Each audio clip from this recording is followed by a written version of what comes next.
Good afternoon, everyone. Thank you for joining today's session, and thank you for being patient in the waiting room. We were just waiting for a few more members to join. Today's session is a continuation from yesterday's session. So if you weren't able to attend yesterday, feel free to watch the recording, which will be uploaded in our library on our website. And having said that, today's session is also recorded. So please just note that. It's also for members who haven't joined today to also re-watch this video with Hisham. Another note is in the bottom, the furthest right, you'll see that there is an option to add captions in the setting. If you'd like to read the captions while Hisham is talking, please select your language and then it will be automatically installed. So yes, as I mentioned, today is part 2 of the Export Readiness training with Hisham. And yesterday he shared some amazing expertise and insights. And today, I'm sure he will continue in doing so. So right now, I'll hand over to Hisham. Thank you, and hello everyone. I'm pleased that you are here attending this second day of how to effectively participate in trade fairs.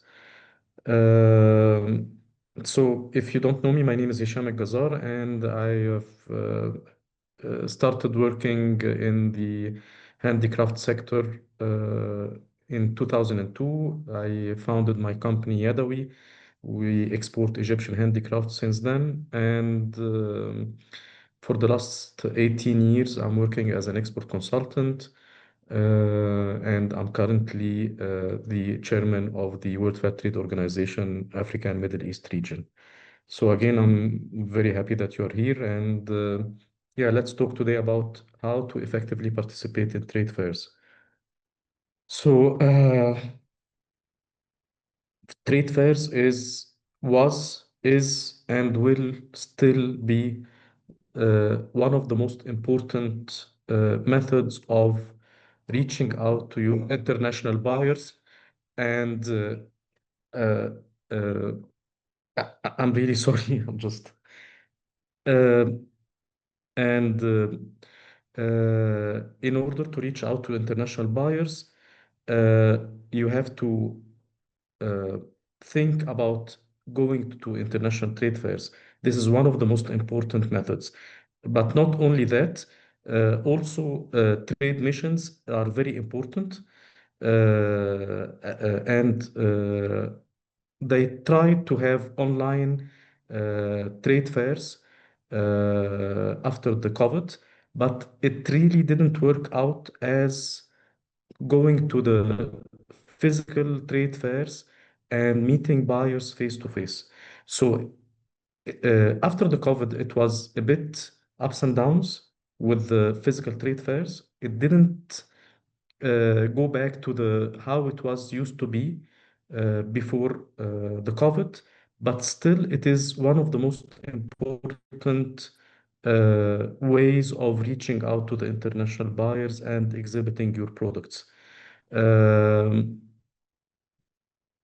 why is it it's still important, although we are living in the digital world and living in time where everything is online and checking the websites, and now you have B2B online platforms also, which minimize the cost of traveling for exhibitors and for buyers at the same time. Uh, Compared to the high cost of physically exhibiting at a trade fair.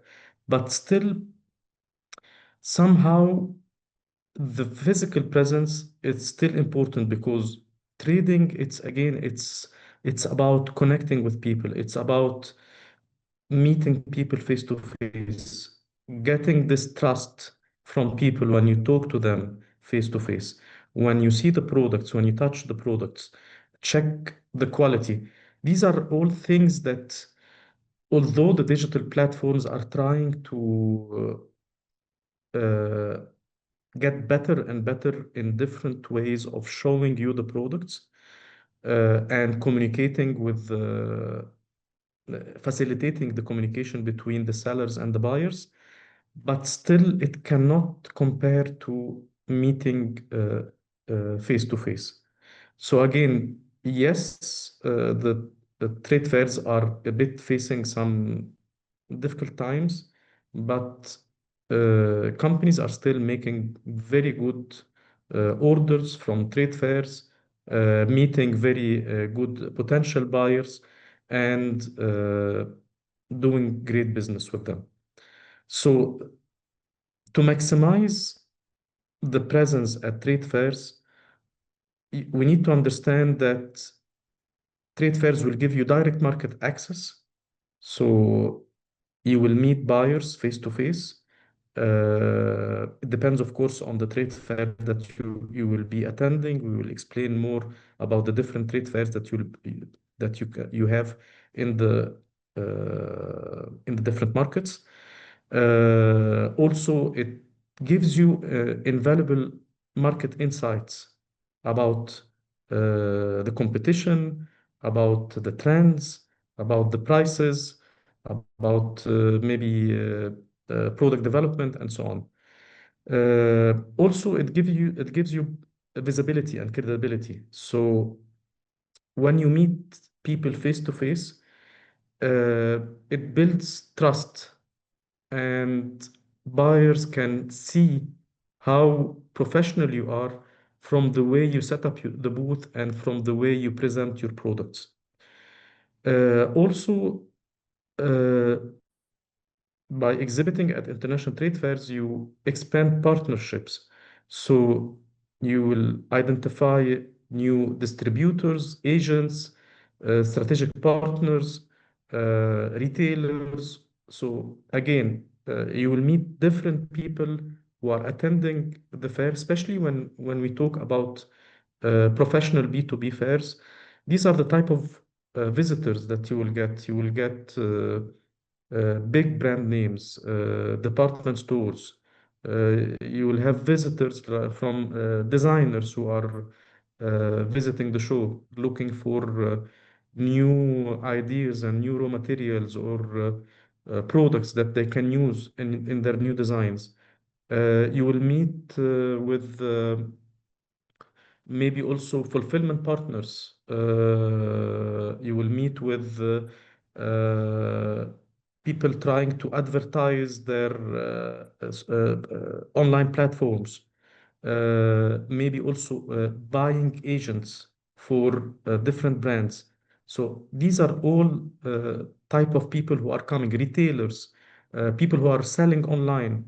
They have like small shops online on big platforms like Amazon or something or Alibaba, and they come and source from these trade fairs. So these are very important people that sometimes it's not easy to find online, and that's where you meet them during the fairs.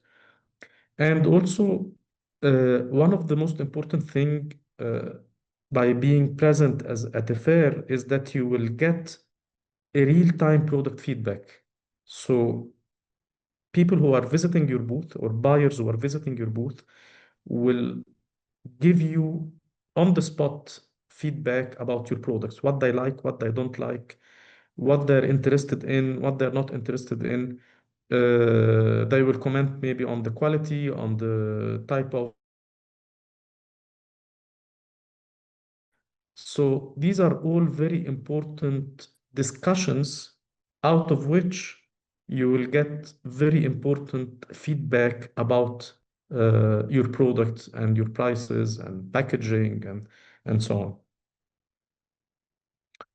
And from what I've mentioned, we can now understand that trade fairs are not just for sales, which is, of course, a very important thing, and everyone is going to trade fairs to make deals and get orders.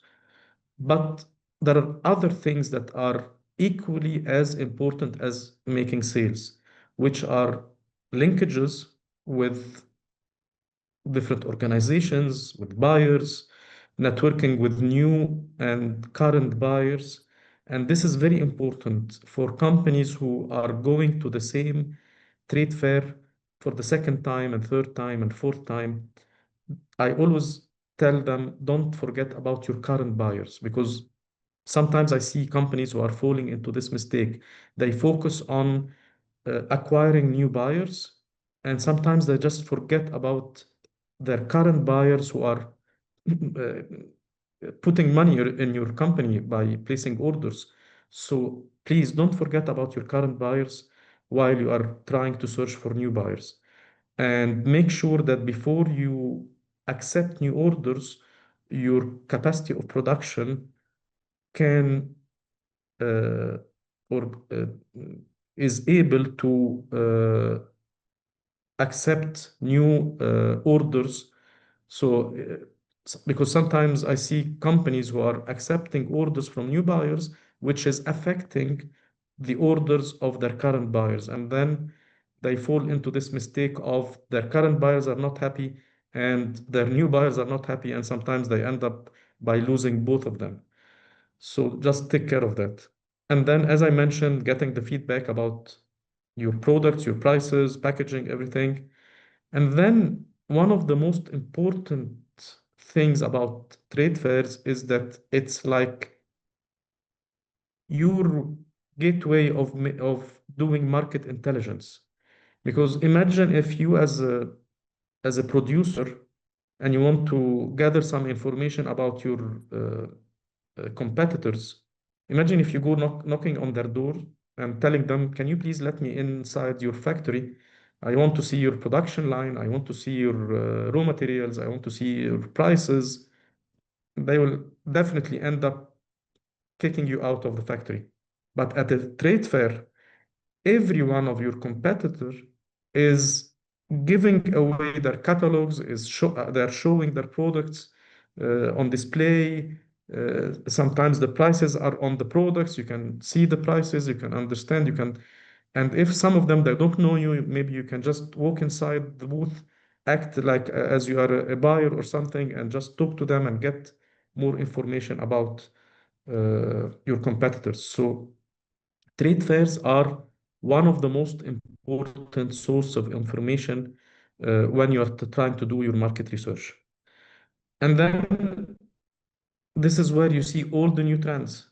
So everyone is showing at the trade fair all the new products, all their product development, and so on. And then if you have a really good eye and you walk the fair and look at most of the exhibitors, you can really spot what is the trends for the next year or 2 years. You can automatically understand that this color is going to be the trend for next year, that this raw material or this type of production or whatever is going to be the trend for the next year or two, or sometimes more than that if it's sustainable thing that everyone is trying to do. So again, it's very important to just keep an eye on what the other exhibitors are doing.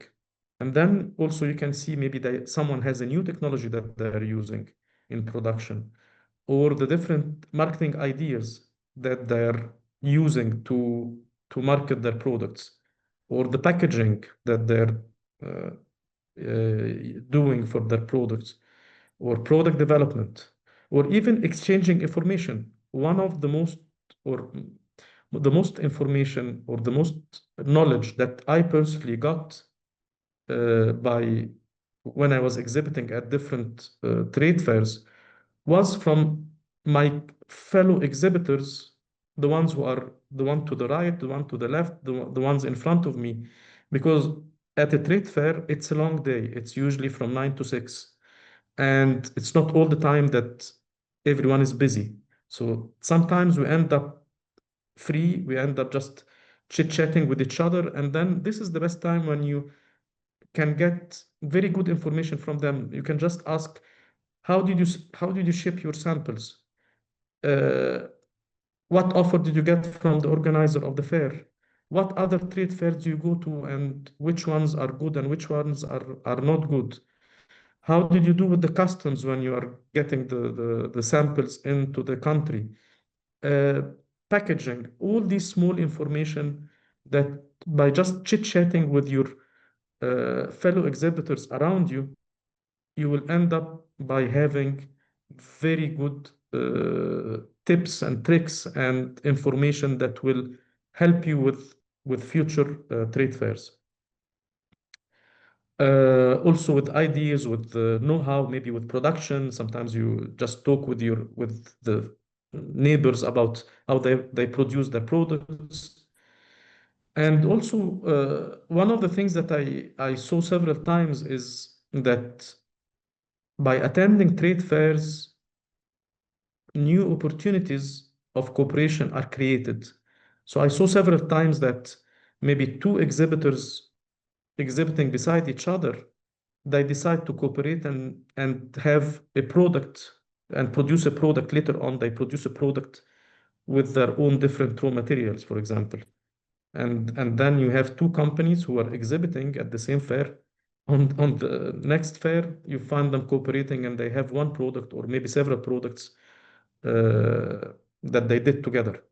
So all these are benefits that you can get from just visiting or exhibiting at a trade fair. So it's not only sales. And when we say trade fairs, usually you will hear these two numbers, 3 years and 12 months. So I'm not sure if anyone can guess what these 3 years and 12 months means when we talk about trade fairs. Unfortunately, I cannot see the chat, but let me just give you the answer. And when we say trade fairs, please put in your mind that it's a long-term investment. Because I see many companies are doing this mistake of just thinking of going to their first international trade fair, and they think about putting the money for this first trade fair, and that's it. And they don't think about the future, and they think that it's one shot. They will go to the fair and they will hopefully get orders, and that's it. But this is not the case. So please, if this is your first time to go to a trade fair, keep in mind that it's a long-term investment, and that you have to keep in mind that what experts are advising is that you try to go to the same trade fair 3 times in a row. And if you understand this, you will have to understand that when you take this decision, you need to make sure that you have the financial capabilities in your company to be able to go to the same trade fair 3 times in a row in order to get the most out of it. But the question is, why 3 times in a row then?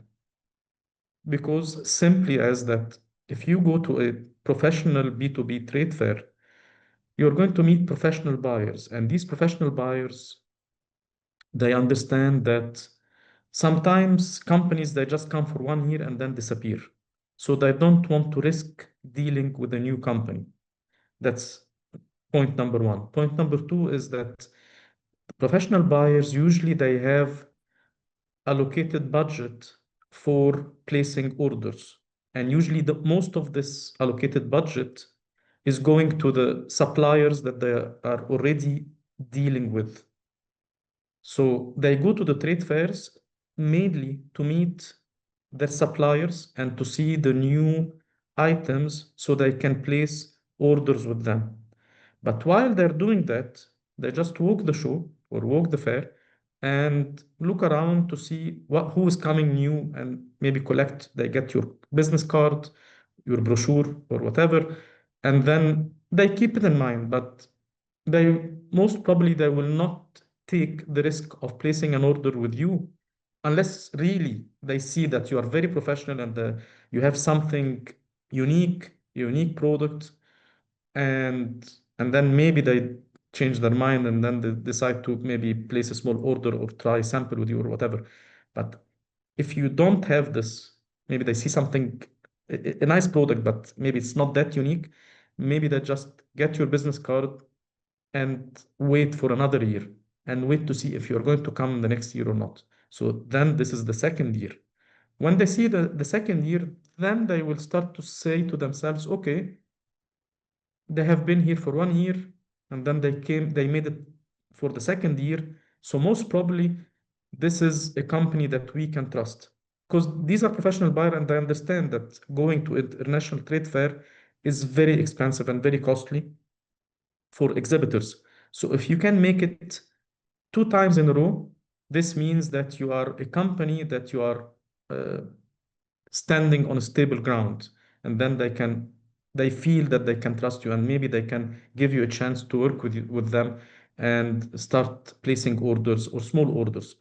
And then by the third year, if you make it to go to the same fair for the third time, then it's you have already proven to them that you have been there for 3 times. They can trust you. Most probably, they have placed some sample orders with you on the second year. So on the third year, you have this already this relationship with them. And now these buyers are ready to come and place a serious order with you. So this is most probably how the scenario of going to a trade fair 3 times in a row and how things are going on with the buyers. In addition to that, every year, most probably you are meeting like an average of 20, 30, 40 buyers who are visiting, stopping at your booth and visiting your booth and checking out your products. So the first year, you will go back home with 20, 30 contacts. So when you go to the second time, you will email them to come again to visit you. Plus, you will return back after the second year with an extra 20, 30, 40 contacts. So with the third year, you will have, you can email like 60, 70 or more plus contacts from the previous 2 years. So again, you are going with a solid ground, with contacts in your hand that you are emailing and in touch with them, and maybe a couple of them you already started doing samples for them. So that's why we say it's always to go 3 times in a row to the same fair. And then what about 12 months? So 12 months is the time we recommend to take to really do a good preparation for exhibiting at the fair. This has an exception with trade fairs that are conducted twice a year. So then it's the 12 months will go down to 6 months. But generally speaking, if you decide to go for the first time to a fair, we highly recommend that you take your time and at least do the homework, which I'm going to explain later on now in the presentation. Do the homework 12 months prior of going to the fair for the first time, because the most important thing is how you prepare for the fair. The more you prepare and the more you prepare for the trade fair, the better results you are going to get. And just to show you some information about the sector of handicrafts in general, because this is the sector I work with. Because sometimes companies are in doubt. Is it a good time to invest money to go to trade fairs, especially they're expensive, and with all the expenses of traveling and accommodation and visa and all these extra things that they have to pay for. So I just show them this graph and show them that the market is growing. Uh, so these are the figures of, and it projects how the market of handicrafts is growing as a compound annual growth rate of almost 11 to 13% between 2029 and 2026. So the market is steadily growing, although all the problems that we have faced from the COVID, from uh, all the instability in different countries, in the different regions, and so on, but still, market is growing. So you have to be there. You have to go to trade fairs. because if you don't go to trade fairs, how buyers are going to find you? Yes, they can search online. Yes, maybe they can find your website. Yes, maybe you are present on few online platforms. But again, being at trade fairs, this is the place where professional buyers go and look for potential new suppliers. And then, of course, most of us, we have heard before about the marketing mix and the most important four pillars of the marketing mix, which is product, communication, distribution, and price. And if you look closely at trade fair participation, you will find that it's in the center of the marketing mix, because this is where you exhibit your products and get feedback. This is where you communicate with the potential buyers. This is where you can see the distribution channels and understand how the market is functioning in the country that you are targeting. And this is where you offer your products with the prices that you have set and get feedback and understand how the market is working, and if they're going to give you advance payments or if it's going to be deferred payments with 30 days, 60 days, or 90 days, or whatever. So all these things you are going to face while being at a trade fair. So that's why we say that exhibiting at trade fairs is an important part of the marketing mix. And when we say trade fairs, we have to understand what are the different types of trade fairs and exhibitions. So we can divide them into three categories. So one category, which is the area of the exhibitions. So we have international trade fairs or exhibitions. This is when a fair is in one country, but all the exhibitors and visitors are coming from all around the world. And then you have the regional trade fair or exhibition, and this is where it's focusing on a certain region. And the third one is the national trade fair or exhibition, which is focusing on one country. And then you have the second category of fairs according to the sector. So we can divide the exhibitions and trade fairs, whether they're multi-branch trade fairs. So you have different products and categories. You have professional trade fairs. This is where uh, it's a fair with professional buyers who are coming to visit the fair. It's not open for the public. Maybe you have special trade fairs which with a special occasion or event. Maybe trade fairs that are linked to a special congress. And then you have the consumer exhibitions where these exhibitions are open for the public and people can come in and buy in pieces. So you just sell in pieces for the end consumer. And the third category is the according to the visitors. So you have fairs who are dedicated for trade visitors, and sometimes you have fairs who are dedicated for private visitors. So it's smaller ones dedicated for private group of buyers who are coming to visit the fair. Trade visitors is basically bigger fairs open for all the professional buyers in a specific sector. So now we are going to talk about how to prepare for the trade fairs. And I'm going to divide my presentation into three sections. So what to do before going to the trade fair, what to do during the trade fair, and what to do after the trade fair. So just to put this in mind, because this is how it's usually easier to understand all the steps. So now we will start by what to do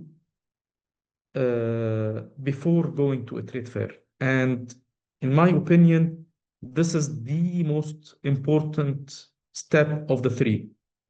So the better you prepare, the better results you will get.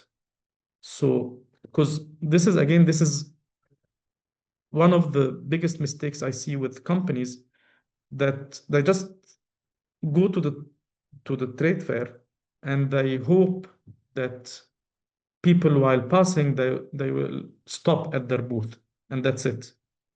But they don't understand that for people to stop at your booth, you have to do your homework before you go to the fair.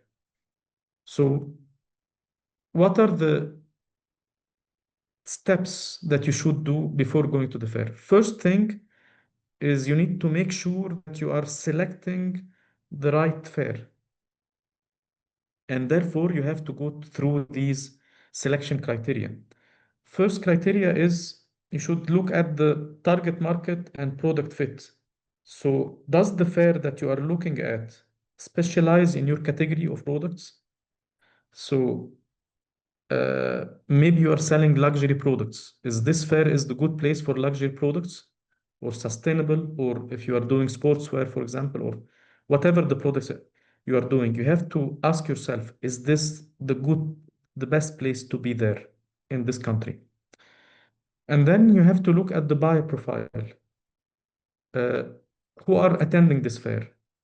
They're wholesalers, retailers, agents, a mix of all of them. And does this match with my business goal or not? So please write to the organizers of the fair that you intend to exhibit at and ask them for such information. Usually, organizers they will be able to provide you with two things. So they will be able to provide you with a catalog for the fair that they are preparing for, and they will be able to provide you with a post-fair report of the previous one, or even for the couple of previous ones, if you want. Uh, Good professional organizers, they issue these post-fairs reports once the fair is finished. And in these reports, they will provide you with all the information related to the who attended the show, the fair, uh, the exhibitors who exhibited at the fair, from which countries, who visited the fair, and what type of visitors they are, wholesalers, retailers, department stores, brands. They even will list the big famous brands who visited the show. They will give you the total number of visitors, all these type of information. They will put it there in the post report. So it's very important to ask for such information and then start to do your own market research before you take your decision. Also, the timing and frequency of the fair. So, what are the dates of this fair, and does it align with the buying seasons in my sector? So, if you are working in the fashion business, are the timings of the fair uh, are working well with, for example, the spring, summer, or autumn, winter collections, or is it too early, or is it too late? Or if you are doing handicrafts and you are targeting the Christmas season, so usually the buyers will start to place orders for Christmas from January and February for the end of the year. So that's how early they place orders. So is the time of the fair working with with how the buyers are placing orders, or it's too late and you missed your window? And then the fourth criteria is about cost versus expected return. So you have to analyze the total exhibition cost against the potential volume and quality of leads generated. You have to ask yourself how much I'm going to pay. And it's not only about the cost of the fare, because sometimes companies they forget to calculate the cost of the flight ticket, the cost of the accommodation, the cost of transportation, maybe the cost of shipping their samples if their samples are big and they cannot take it with them in their luggages while traveling. Maybe the cost of hiring someone to translate for you if you don't speak the language in that country. Maybe the cost of another assistant, whether you are going to get this assistant from the country where the exhibition is, or maybe you are going to have this assistant fly with you from your own country. So all these expenses you have to take into consideration before you take your decision. And the last criteria is about logistics and visa feasibility. Uh, you have to consider the ease of transporting goods, the staff traveling with you, and securing necessary visas, because visas, for example, for some countries are a nightmare. For example, for Egypt, for Egyptians to travel to the UK, for example, I last September I was arranging for an Egyptian pavilion. It should have had around 10 companies, out of which I had 6 companies who got rejected for their visa and couldn't travel, and they had to cancel their stands. So again, visas are a big issue for some countries. So you just need to take care of that while thinking of exhibiting at a fair internationally. Also, you have to look around and ask for subsidies. Is your government providing you with subsidies to exhibit abroad? Because again, when you exhibit abroad and sell your products, you are going to bring foreign currency to the to your country, and governments encourage this because it's good for their economy. So sometimes some countries they have subsidy programs. So just ask around, ask with your export councils, with the chambers, and so on, and just try to find out, because sometimes these subsidies are very good, and you can benefit of getting 40%, 50%, 60% out of off of your shoulder, and the government will pay this amount of money on your behalf. So please just check around and make sure that maybe you can benefit from these subsidy programs. Also, ask around, because there are lots of supporting organizations in the international market who do uh, subsidize or support companies to export, especially if you are coming from a developed countries and you want to export to the EU or to the United States or something like that. Most probably you will find international organizations like UN organizations, ILO, UN Women, UNIDO, UNHCR, International Trade Center. All these different organizations, they have programs that supports uh, exports. So just search online, or maybe reach out to them if they have offices in your country, and try to find if they have such programs available for you as an exporter. And then here are some sources of information that you can get uh, reliable information out of them if you are doing your market research. So the first website is oma.de, and this is one of the good websites that show you the different international fairs around the world, and it can give you some detailed information about each fair. So this is a very good website and reliable one also.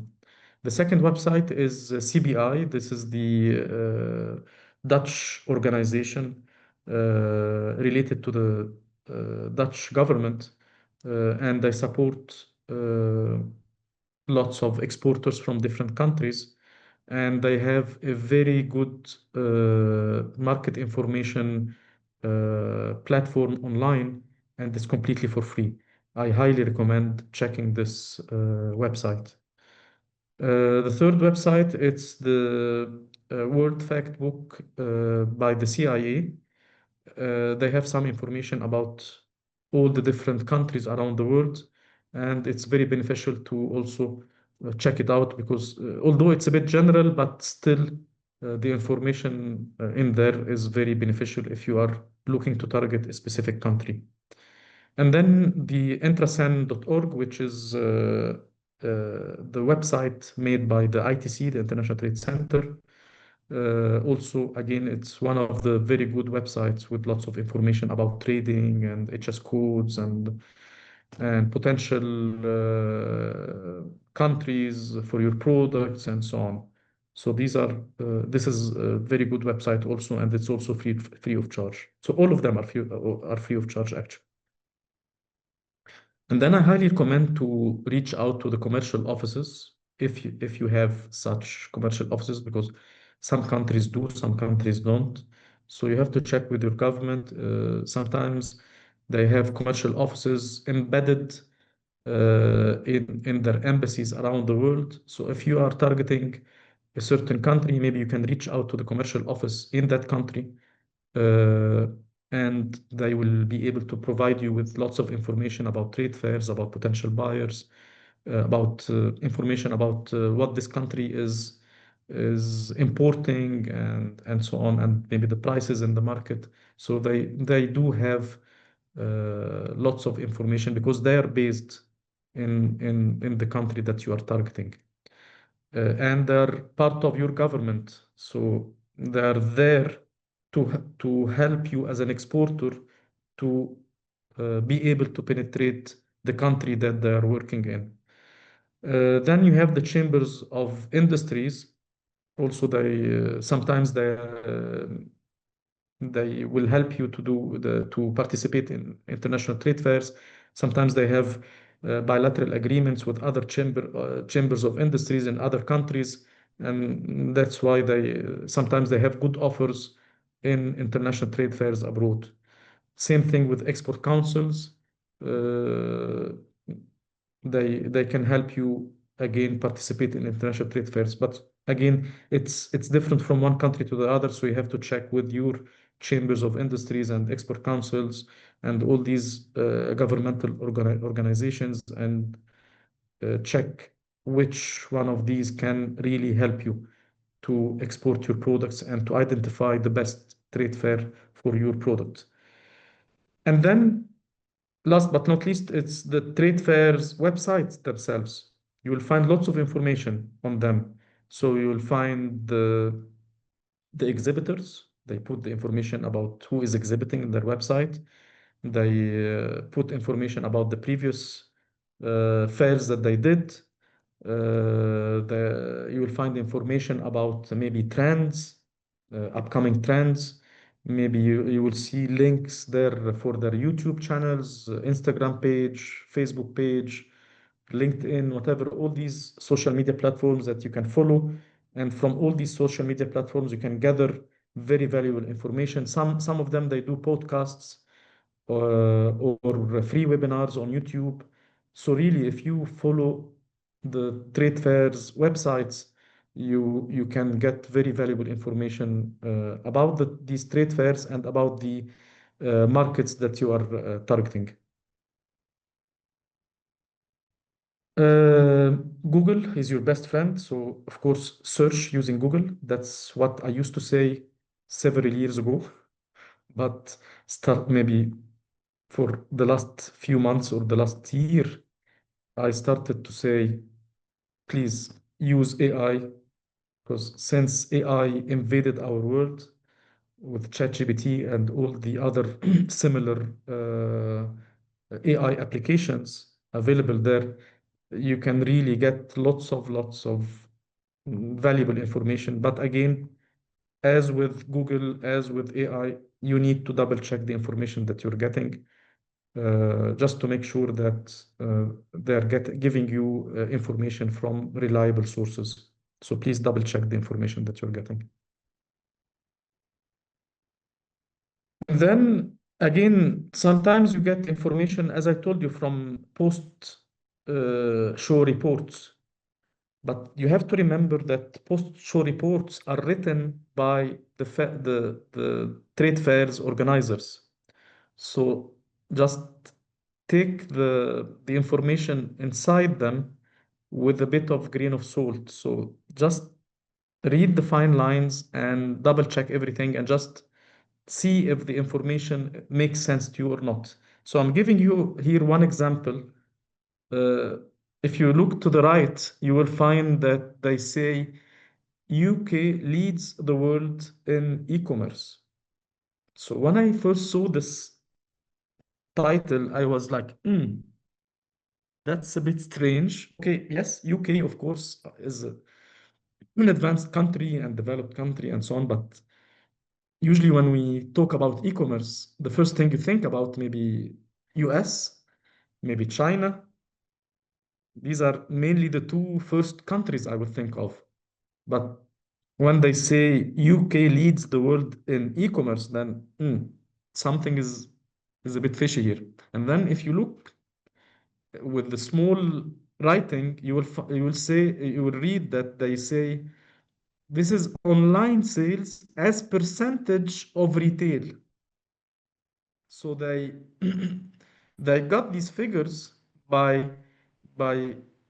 having a percentage of the online sales in their country in percentage of the retail shops or the retail sales in their country. So that's a way of, turning things around just to make the numbers be on their favor. I'm not saying that the UK is bad in e-commerce. Of course not. I'm not saying that, but I'm just saying that this is how sometimes fair organizers play a little bit with the numbers just to make the numbers uh, work in their favor. So just please just make sure that when you are looking at all these figures and numbers, just look closely and read the fine line under them. And also always check the source of the information. It's usually written under any figure or any graph. So if you don't see any source of information, then you should doubt that, because any uh, uh, professional who is doing reports, they always state where the source of information that they are providing you. Here is another also important thing that you have to take care of: how trade fairs are doing the visitors count. And this is a very good example of uh, Reed Exhibitions. This is a company that is making trade fairs in Japan, and they're very honest, and I really like what they do. So they they give you the exact numbers. So you'll find the first table, you will find visitor figures, and this is where they list the figures day by day of how many people visited their fair day by day, and then they give you the total. And then underneath, you will find number of seminar attendees and number of press registrants. So they give you also the number of who attended their seminars and the number of press who attended the their fair day by day also. And if you look between these two tables, you will find a box where they wrote all registrations are counted only once per visit, no matter how many repeated days a visitor attends the show. And this is a very, very important point that you have to take care of, and always try to find this information, whether online or by asking the organizers of the fair that you intend to exhibit at, to provide you with this information. Because some fairs, they count everyone who is going in and out. Every time they go in and out, they count them again. So for example, if I'm going to the fair today, I will go for 2, 3 hours, stay inside the fair for 2, 3 hours. Maybe I'll go out, have lunch, and come back. So they will count me as two people who visited the fair. And if I do this every day for the 3 days of the fair, so I'll be counted like maybe 10 as 10 people who visited the fair. So unfortunately, some organizers they play with the numbers that way in order to inflate the total number of visitors for their fair. And this is not, of course, this is not correct. So again, just make sure that the numbers that are being given to you are counted as this organizer did as once. However, how many times you go in and out the fair. And then when we start planning for a fair, the first thing you need to ask for the organizers is the floor plan. You need to see the floor plan and you need to see how it's organized. You can also ask them to send you the floor plan with the names of the exhibitors on the floor plan so you can see, maybe you can identify a famous company, or maybe you can identify your competitors.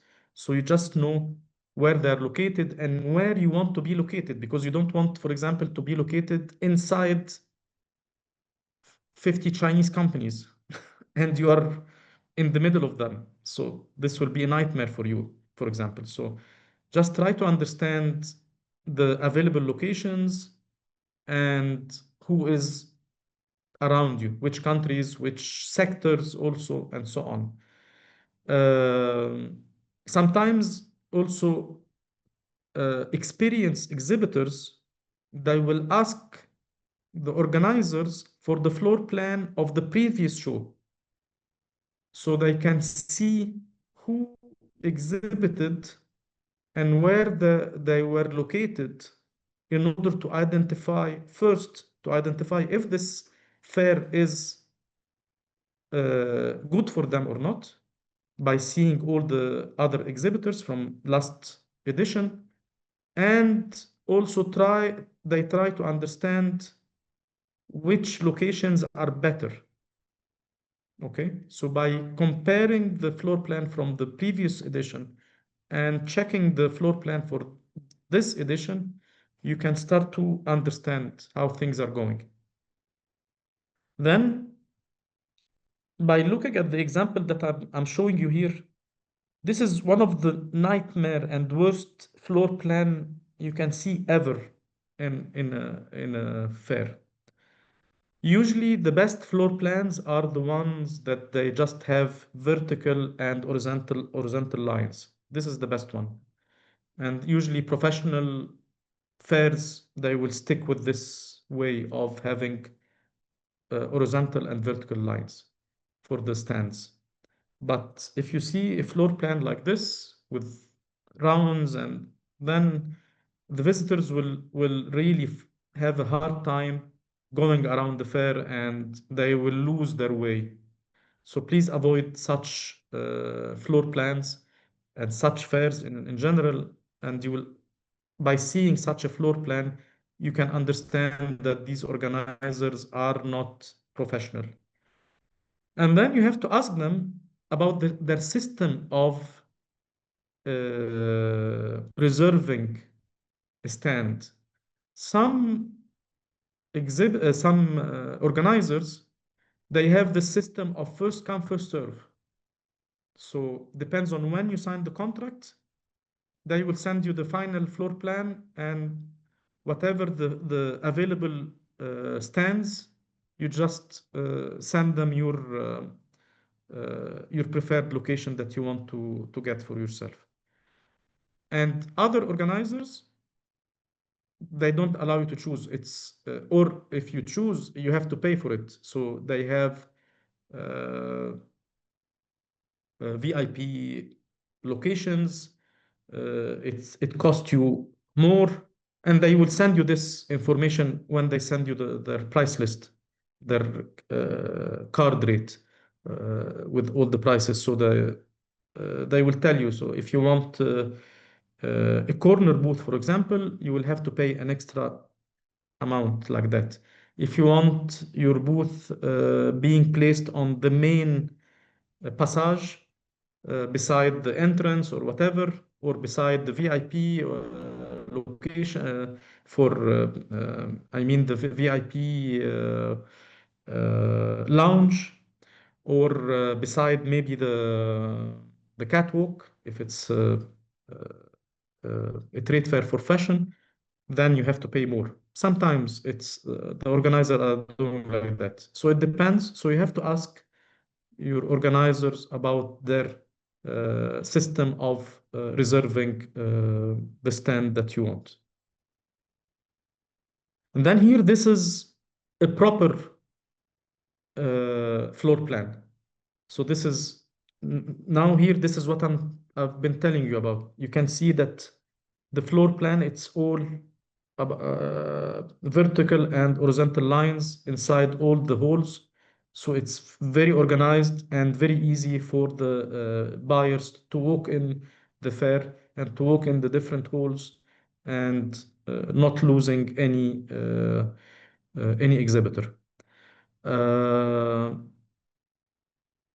And if we look closely at such a floor plan, I want to highlight a very important point for you is where to try to find a good location for you, a good stand. So my advice is look closely to the floor plan. I hope that it's clear for you, because I know the numbers are very small, but I have highlighted to the right two numbers in red. So in the middle right of the floor plan, you will see you will see that I have highlighted two numbers, one that is 3.5 and the other one is 2.5. And this is the number is how many meter is the width of the passage. So my advice to you is to always try to get your stand in a passage that is wide. Avoid narrow passages, because the narrow ones are usually not well lit, and you feel like that you are going into a street market where things are uh, crowded, especially if people are passing from these small passages.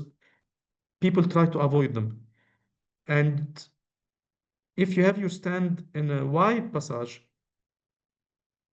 it's more lit, the products are more visible, the booth is more visible. Somehow you have this feeling as a buyer that this booth is much bigger than it actually is. And usually the bigger passages are the main ones in front of the entrance of the hall.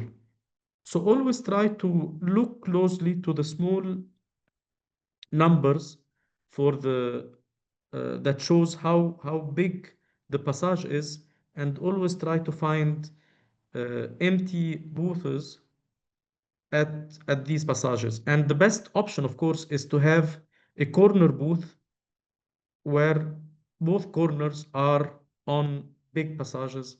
Then most probably you will be in a very good position. So that's how you should try to read floor plans. And now let's talk about the different stands that you can find in most trade fairs. So first one is the row stand, which you will see it in the graph with the letter R. So the row stand is where you have three walls, one to your back and two to your right and left side, and only one opening in front. So this is standard stand where you have three walls. You can use them to put your logo, to photos, products, and so on. And then you have the corner stand with the letter E. This is where you have two openings and two walls to use for your products and for your uh, logo and so on.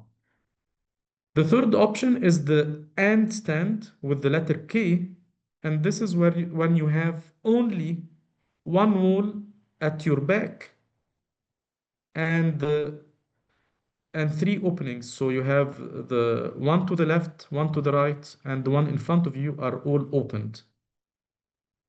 And the final one is the block stand with the letter B. This is where you have what we call like an island where the four corners are open. And to be honest, each one has its pros and cons. So it really depends on the type of products that you are exhibiting. So with the R, it's uh, it's good if you have lots of products and you need lots of walls to hang your products on them, or images, or mix of images and products and so on. So then the row stand is the good option for you, but please take care that row stands with small size stands are not good at all because they will look like you are squeezed in a tuna can. It's very small. So avoid asking for a row stand if you want to have like a 4 square meter or a six.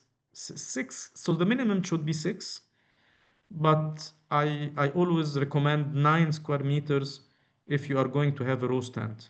But your minimum is definitely 6 square meter. Don't go less than 6 square meter. Usually also the organizers will not allow it, but if they allow it, don't go for it because it will be a very, very small area. And I don't advise it at all. And then you have the corner stand, which I prefer it the most. I usually see that the corner stand is the best of both worlds.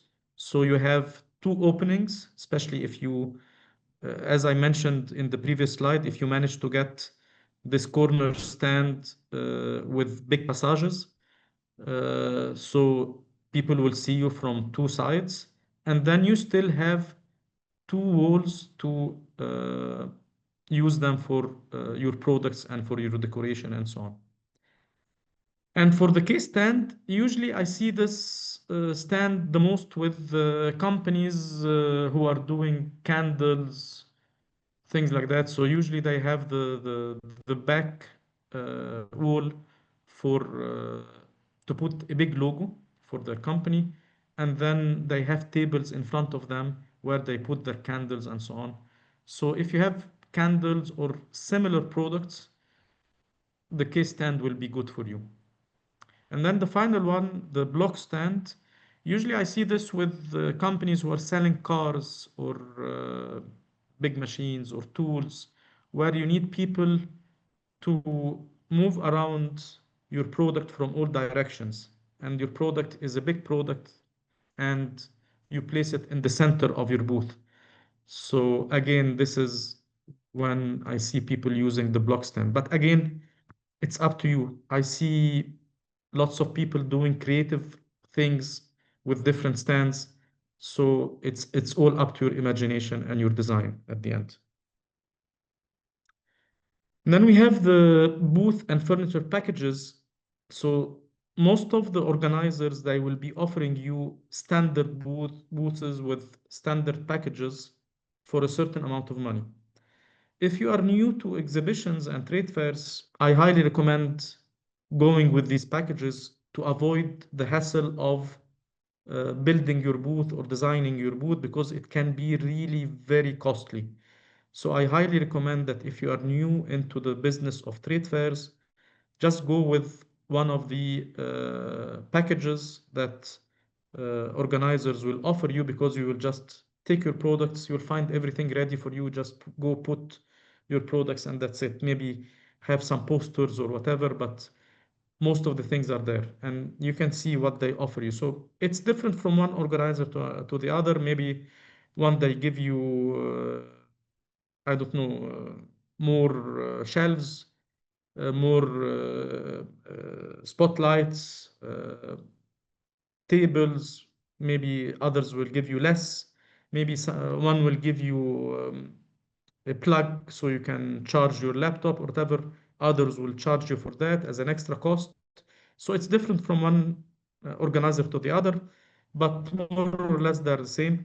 And the bigger the booth you ask for, of course, the more things you will get uh, in your booth. So check with them about packages, ready-made packages. And then from all what I've mentioned, it's clear now that how well you prepare for your fair, the most successful fair you might get. So as I advised before, please start, if it's your first time, 12 months before the fair. If you are doing this for the second time, then maybe 3 to 6 months is enough for you. So the 3 to 6 months is what we call the foundation phase. So this is where when you confirm the exact stand size, the location, the booth number, you start working on your visa, your travel arrangements, uh, you finalize your collection and sample selection. So all this is in the first 3 to 6 months. And I see lots of professional exhibitors, once the fair is finished, sometimes they book or rebook their stand while they are there. On the last day of the fair, they will rebook their stand for the next edition. So maybe you should have this as a strategy uh, to make sure that you get the best location. And sometimes organizers, they will offer you what they call the early bird price, because you are uh, reserving your booth early. Sometimes they will have this offer of fixing the prices and not increasing the prices for you, because you are again uh, booking your stand early. So sometimes being early will save you some money and will get you a better location. And then from 2 months out, you start to work on the design and order booth display elements, if you are doing that with the organizers of the fair, or maybe you are doing this in your own country and then you are going to take them with you or ship them. So you do that like 2 months before the fair. Print high quality catalogs and detailed line sheets if you want to print catalogs, but usually now we don't print catalogs, and we uh, just send the PDF catalog to the buyers by email. Uh, just being green and eco-friendly. Uh, Also prepare comprehensive tier price lists. As we explained yesterday, uh, it's better to be FOB price list. Some people, they are not comfortable with doing FOB price list, so they do X work, but I highly recommend that you have your own FOB price list. And then 1 month before the fair, you start to arrange freight and customs logistics for samples if you're going to ship them. But if you're going to take them with you on the airplane, then it's fine. Conduct sales training on product knowledge and buyer engagement. If you are going to bring someone with you, then you have to train them. And finalize team schedules and on-site responsibilities. Again, if you have someone with you, either coming from your own country with you, traveling with you, or if you are going to hire someone to assist you from there. So the pro tip is to allocate a dedicated project manager solely for trade fair preparations to ensure all deadlines are met. So if you can dedicate someone in your company to just focus on the preparation of the trade fair, that will be great. If you cannot, of course, I understand that most of our companies are small companies and maybe you don't have the luxury of having someone dedicated for that, but at least make sure that you follow uh, these timings just to be on the safe side. And then before the fair, just make sure that you are generating the buzz. This is very important. Don't wait that you go to the fair and wait for people to pass by your booth. No, you have to generate the buzz before traveling. So you have to announce your participation in the fair. Use all the media channels that you can advertise this information on. Your website, with your email signature.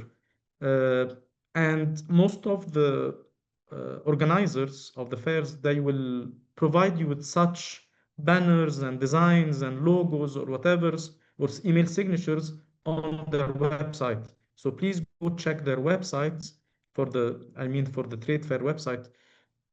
Most probably you will find such things that are free to download for you to use. So check them out and use them. Also send the direct invitations. So uh, email your uh, list of international buyers. Let them know that you will be there at these certain dates at this fair, and give them your booth number.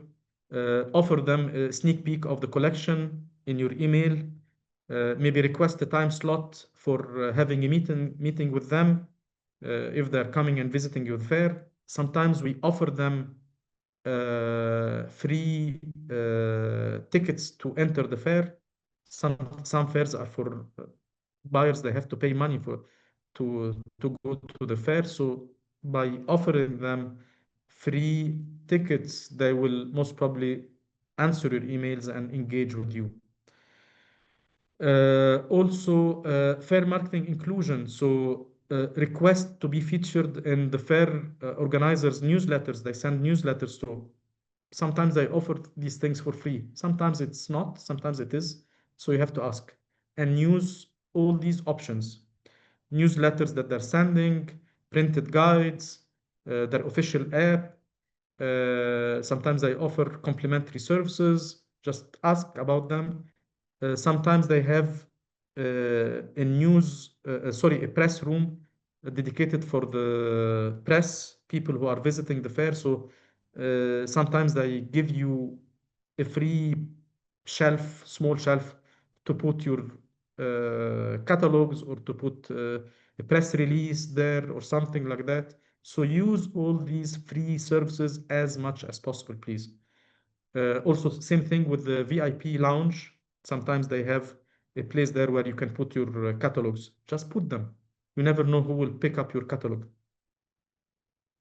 And then prepare your digital assets.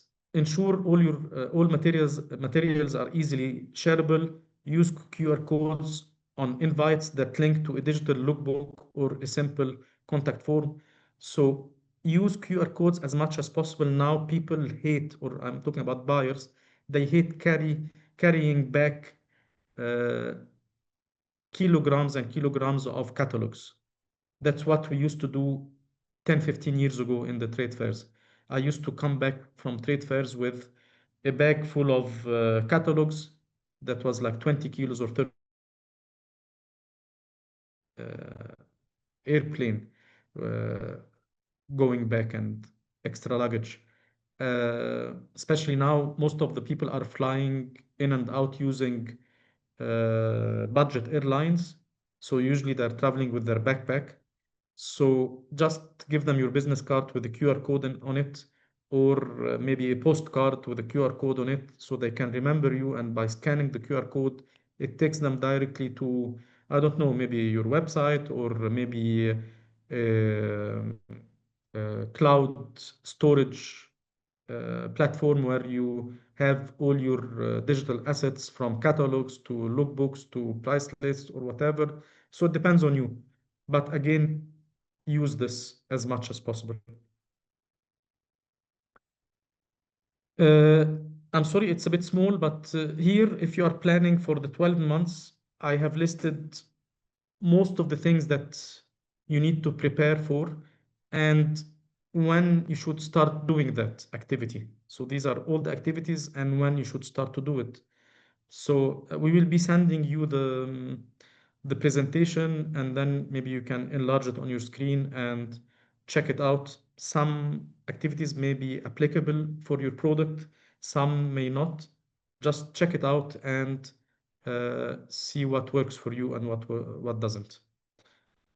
And then here again, also this is a checklist for you for the budget. Again, uh, most of the items on the left that you might spend money on them, maybe some are not applicable, just avoid them or just consider that they're not there. And this budget control checklist is very good because especially if you are new to trade fairs, it's divided into three columns where you will find the cost. I mean, the cost is divided into three columns where you find the budget, the actual, and the variance. So the budget is this is where you are going to put all the estimated expenses before traveling or before going to the fair.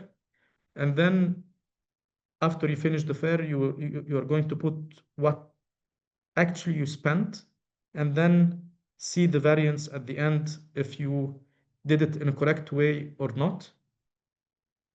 And this sheet will really help you with future trade fairs. So if you're going to go for the second time or the third time, just take this sheet out, check what you have spent last year, and with looking at all your expenses last year, you will be able to have a more accurate budget for the second year and for the third year and so on. So this is very useful also. And then that was the first phase, and that's it was mainly the big chunk. The other phases are a bit, we are going to be more quick with them. But during the trade fairs, what you should do. So you should focus on three things. You should focus on having attractive trade fair stand. So your stand should be attractive and well-run stand, organized and well-run with you and the people maybe who are helping you, and appropriate advertising and public relation while you are there. You have to use every moment while you are there to uh, uh, capture the best results as much as possible. And for you to understand how expensive every minute for you there, just uh, calculate all your expenses and then calculate how many days this fair is for. So let's say this fair is 4 days. And let's, for example, say that this fair opens from 9 o'clock to 6 p.m., 9 a.m. to 6 p.m. for 4 days.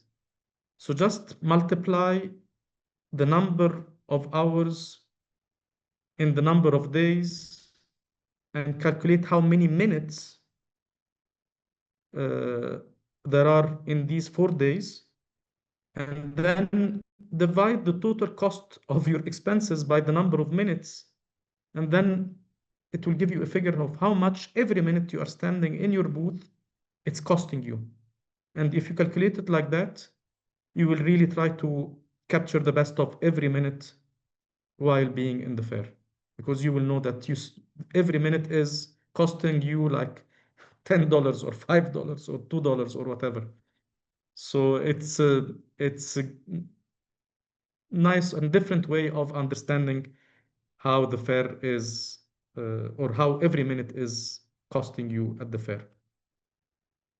And then please make sure that you have this visual story of your booth.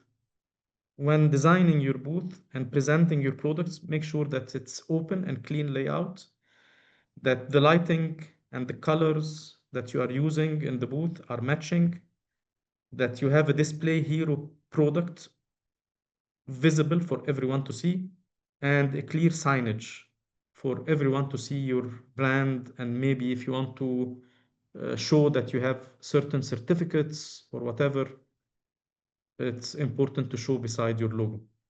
Or maybe if you want to put some images that will show that your product is handmade, or that you are working and empowering women, or a certain quality, or a certain machine or technique that you are using. So all these things you can show using images, and images are very powerful to use in your booth. So please use them wisely. And also in the fair, try to engage with your buyers. So be proactive. Don't sit down, don't use your mobile, don't play on your mobile, don't eat. All these things are a no-go for the buyers. And sometimes people will pass by if they see you engage on your mobile.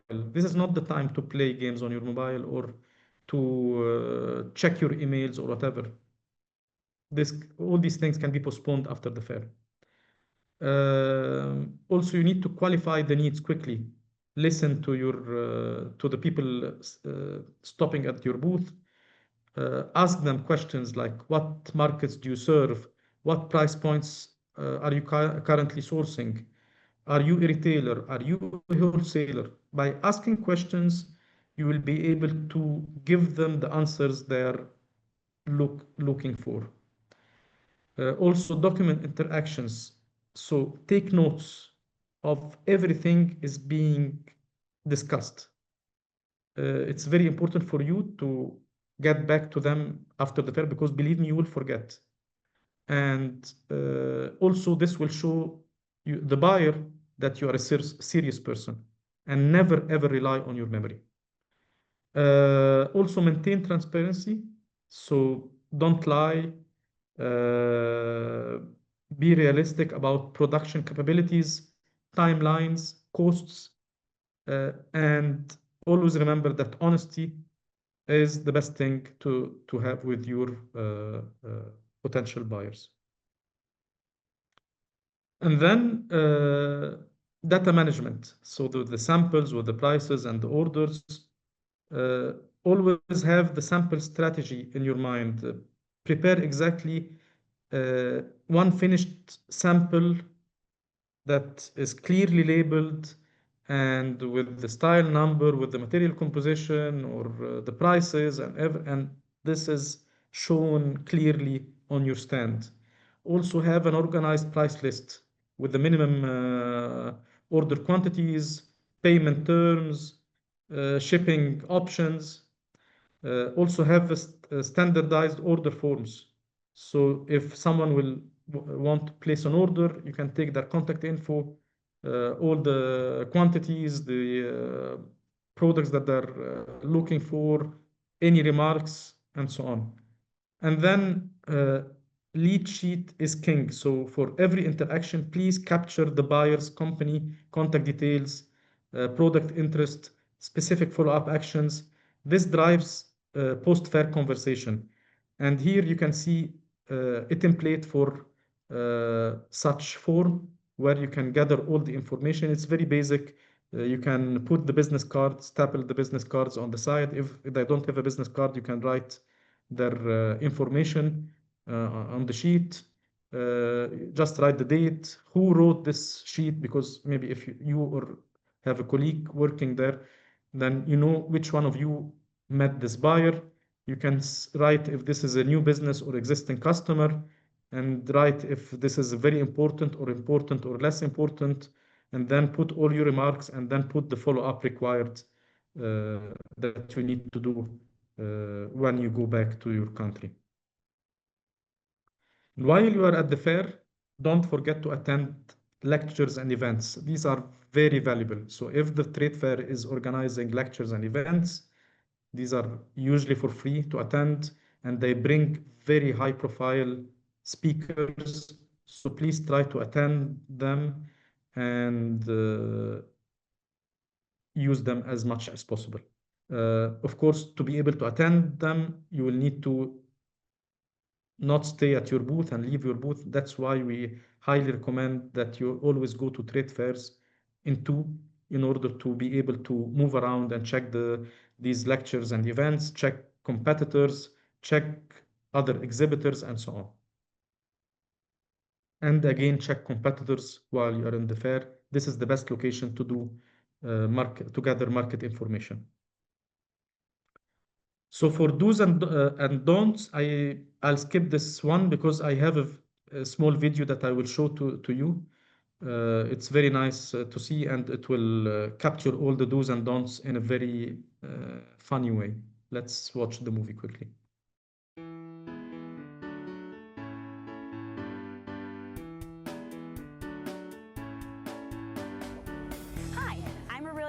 A buyer for Rockledge Gardens in Rockledge, Florida, a family-owned business.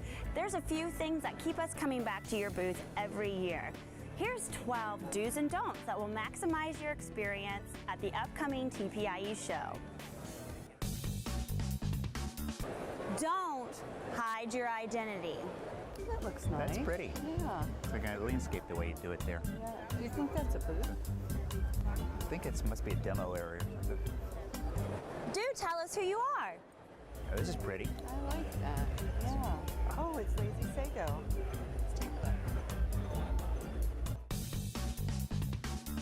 Don't make us guess what's new. Wow, this is really colorful. Beautiful, but I don't know. I don't see anything new. No, I think we have all that already. Do use new signs. It's pretty. Oh, really colorful. Look, a new speckle dot. Oh, that's neat. Don't crowd your booth with excessive plants. There's a lot of stuff. Just green on green. Green on green. Make it easy for me to see your selection. Ooh, like that one, that one. Oh, look at how they display everything. Yeah. Individually, you can see the plants, it's not too crowded. That's the way we ought to do it at the garden center. That is very... Don't be so bashful. Oh, I love gardenias. Oh, this is neat stuff. Yeah. That red leaf guy down there. That's cool. But do welcome me into your booth. How you doing today? Good morning. Good morning, I'm Alex. Kevin? Kevin, nice to meet you. Hi, I'm Teresa. Teresa, nice to meet you. You guys are with Rockledge? Yeah. Yes. Don't be pushy and obnoxious. Hey folks, how you doing? Good. Can I show you some stuff? take I got some great prices on some 3-gallon plants. You're going to love them. Best deal in the nerd. I got some more stuff to show you over here. No, but it's really great. Okay. Be confident and inspiring. Good morning, folks. Good morning. How are Welcome to our booth with all our beautiful palms. Yeah, Thank it's you. really Thank you. nice. How you enjoying the show so far? Great, great, great. Really That's Beautiful. great. We've got a lot of beautiful specimens. What brings you in? Well, we look... Don't look down on me. Oh, what a beautiful Heliocarpus. That's neat. Hello, folks. Hi, hi there. Where are you from? Rockledge. Small town, maybe. I've never heard of it. Got a little garden center over there. How many square feet? It's about 2,000. Interesting. Have a good day. Thank you. Assume I could be your biggest customer ever. Great palms. Beautiful. Good morning. Oh, good morning. I'm Mike Kavalos with I'm Mechanics Kevin. Wholesale. Okay, Hi, I'm Rockledge Teresa. Gardens. Pleasure. Yeah. Oh, we got a little garden center over in Brevard County. And what do you sell? Palms, fruit? What's your palms specialty? and bamboos are big things, but you got some really unusual palms. Yeah, Thank you. very We interesting. try to fill a niche market, offering something that your neighbor possibly doesn't have. Don't make me beg for literature. That's a nice display. Look at the variety. Herbs. This could be a new supplier for us. Yeah, let's find out what they've got here. Hey, how are you? Great. How can I help you? Well, we're looking for a new bedding plant supplier, and we've got some really nice things, and just wondering if we can get a price list and a catalog to take home and look it over. Okay. Are you serious buyers? These are kind of expensive to make, so I have some candy. Yeah, and Do it. no, I think we'd really like the catalog. That's a- Okay. I can show you some examples if you want to look now. Okay. Trust that I'll only take it if I'm interested. Look at Yeah, they've got herbs and everything. Look at the variety. We need a new bedding plant place. Yeah. How you guys doing? Welcome to Good. Brad's Good Bedding morning. Plants. Thank you. Here's a price sheet for you. If you have any questions, let me know, okay? Thank you. Have a great day. All right. We'll be in you touch. too. Don't ignore me, even if you're with another customer. Fabulous. They will knock you out literally. Beautiful, a lot of different colors, a lot of different. And let me show you over here. If you look, you can see some gold mounds. It looks like we have, and so Come back. yeah, beautiful plants. Acknowledge me. Tell me you'll be with me as soon as you can. And we're running a And look at the 10% off roses. show We need to sale, check on those. $500 minimum order for Florida customers. Great, I'm in Sarasota. We're Oh, ambassadors on that. fantastic. Hi, how are you? Good. I'll be with you in just a moment. Oh, good. Very good. Thank you so much. Don't be using your phone or tablet when you should be talking to customers. I know, right? Like, really? Yeah. But next week's games will be really great. Don't eat while you're in your booth. Use a sign like out to lunch or nature calls. Be right back. It's showing. It says this way. Don't skip out early. You never know what customer might show up at the last minute. 4:30. The show's over at 5. So yeah. Don't blend in. Stand out. Express your personality. Let us know who you really are.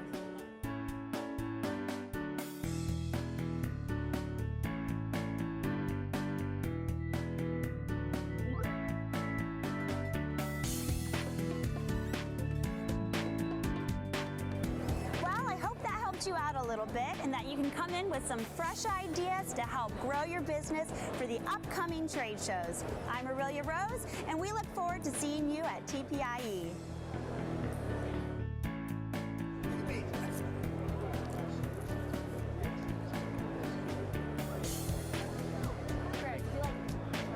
For the do's,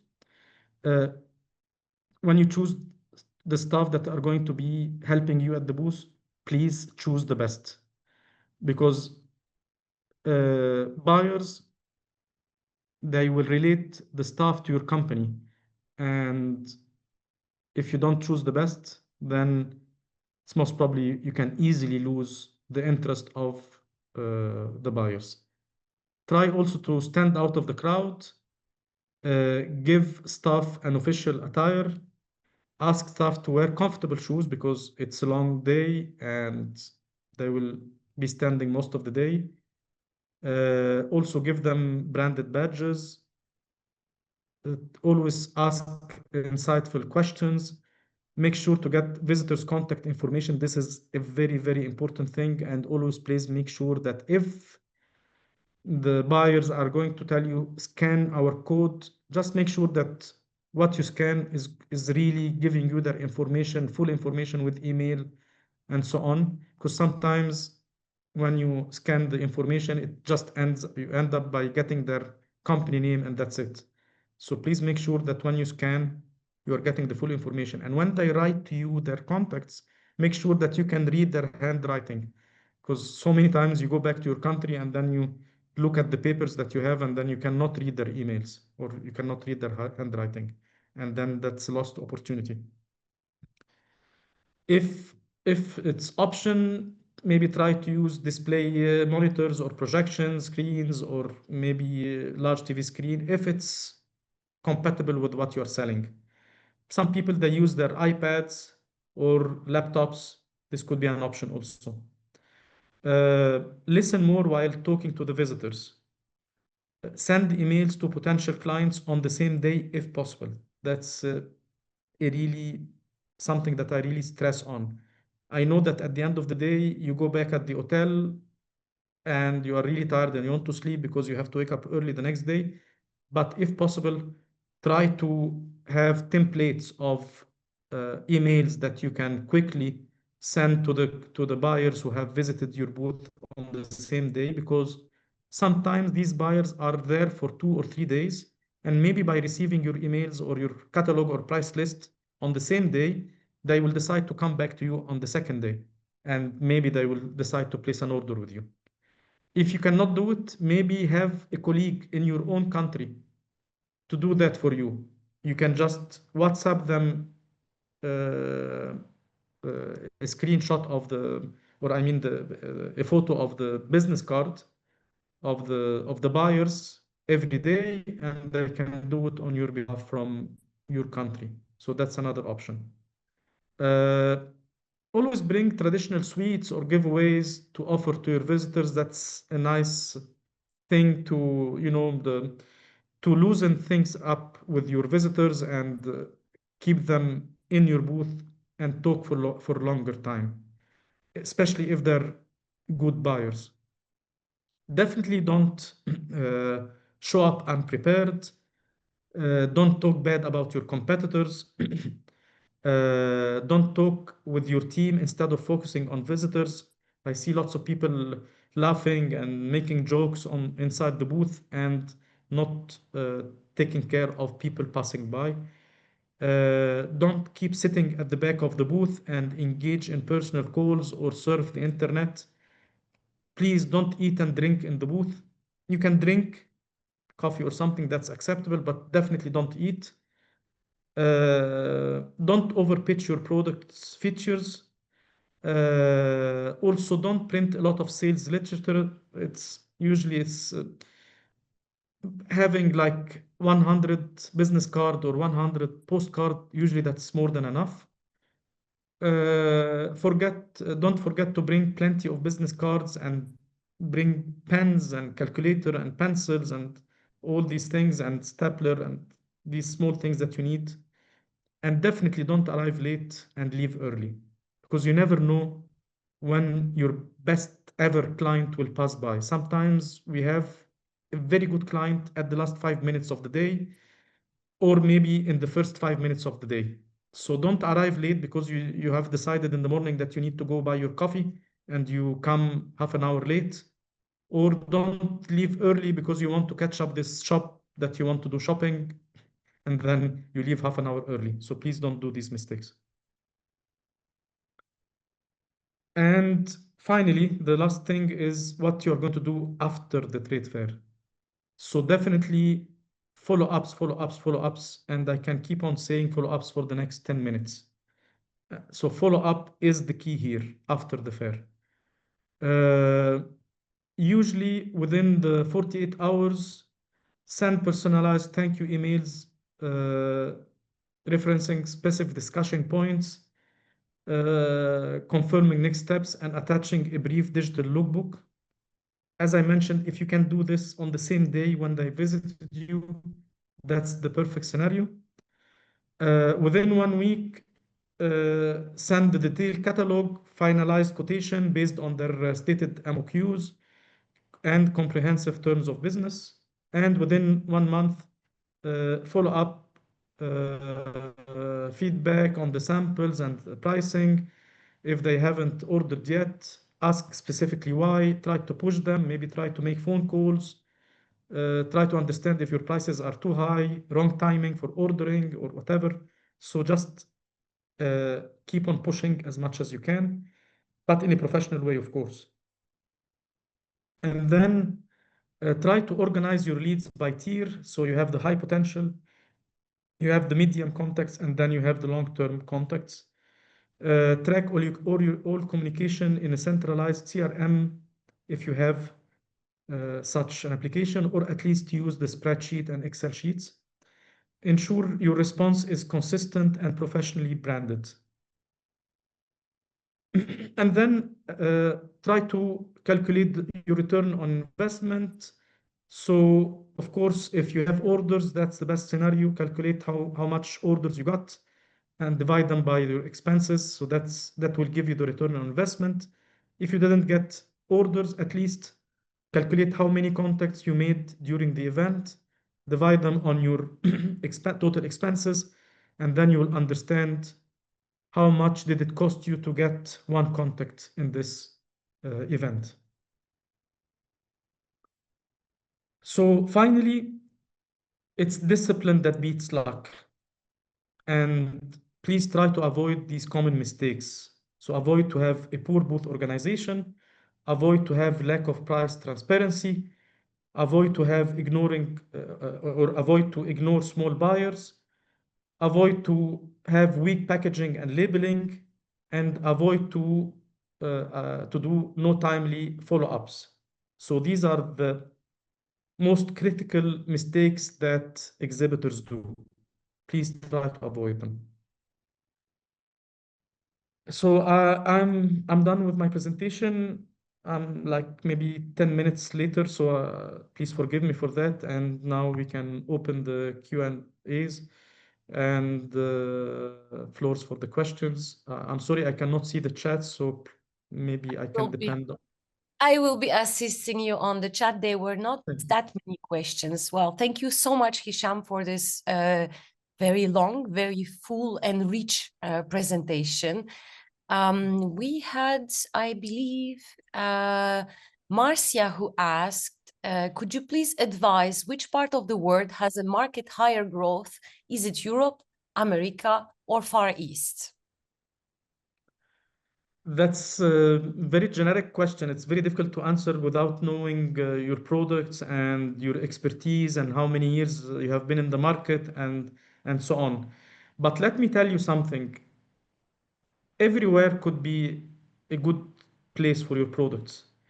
I will give you an example. When I started exporting 22 years ago now, or 23 years ago now, I was exporting to a very small country, a country called Moldova in Europe, with a 2 million habitant there, population, I mean. So, and I was very happy with my client there. He was ordering containers full of products from my country.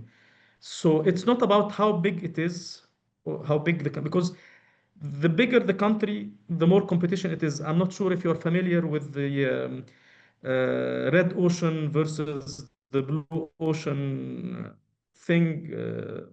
And so it depends on where you want to focus and sell your products. But again, you have to keep on looking and see where your products really fit. So some companies, when I see their products, I'll tell them, your place is the Gulf. Go sell your products in the Gulf. Some other companies, I will tell them, go sell your products in Europe. For example, I've been selling my products for the last 22 years in Europe and in the United States and United Kingdom. 2 weeks ago, I have traveled to China to get a training with Alibaba, the famous online platform. And I completely changed my mind. I'm now telling you I'm gonna focus on Asia and specifically China. So again, but again, I'm gonna change the type of products I'm working on for these countries, for this region, I mean. So there is no right or wrong answer. You just need to look at each country and check the market and really do your own market investigation. Thank you for this answer. Yes, indeed, product market fit will be the right answer to that question. So a market could be better for one person and worse for another one. It is a long study and I think a lot of research to find what are the best potential market for each of our producers. There was no more questions as far as I could see it on in the chat. Benoit offered a comment saying that it is very important sending the right person to the right fair. Hire a promoter for a fair might not be a good solution. Hisham, would you like to comment on this? Completely, I agree with him. Yes, definitely. So choosing the right person to be at the fair, representing your products is very important. Very, very important, because this person, they have to know your company inside out, your products inside out. If the buyer needs to do customized products, he needs to know what to say and what not to say, and what to accept and what not to accept. They need to understand export logistics and Incoterms and all these things. So they really need to understand everything about the company, from production to logistics to special designs, everything. Perfect. So I just wanted to thank you, our colleagues from WFTO Global Team, who shared also in the comments valuable links to resources available on the WFTO website connected to this topic. So you will see a few links Natalie shared in the comments. Please open them, copy them, and or go also explore those resources available on the website. One of these resources is more connected to our Gateway to Fair Trade Fashion project. So there is a fashion calendar where the team compiled all the fashion events for 2025 and 2026, which are definitely worth exploring and attending. This presentation will be shared with you. The recording will be shared as well. Everything also, again, sits in the members hub as well on the WFTO website. So those resources, you can easily come back to those. Please also keep an eye on the communication regarding this project. This is a very, very valuable project with a lot of resources, and bring your friends over when you know that there is something happening. The global team is sending all those updates in emails. You know, everybody is very busy and might skip those information. So keep an eye on what's happening in this project, especially I will hint that we have soon coming a grant scheme for our members. So keep an eye, follow up the updates.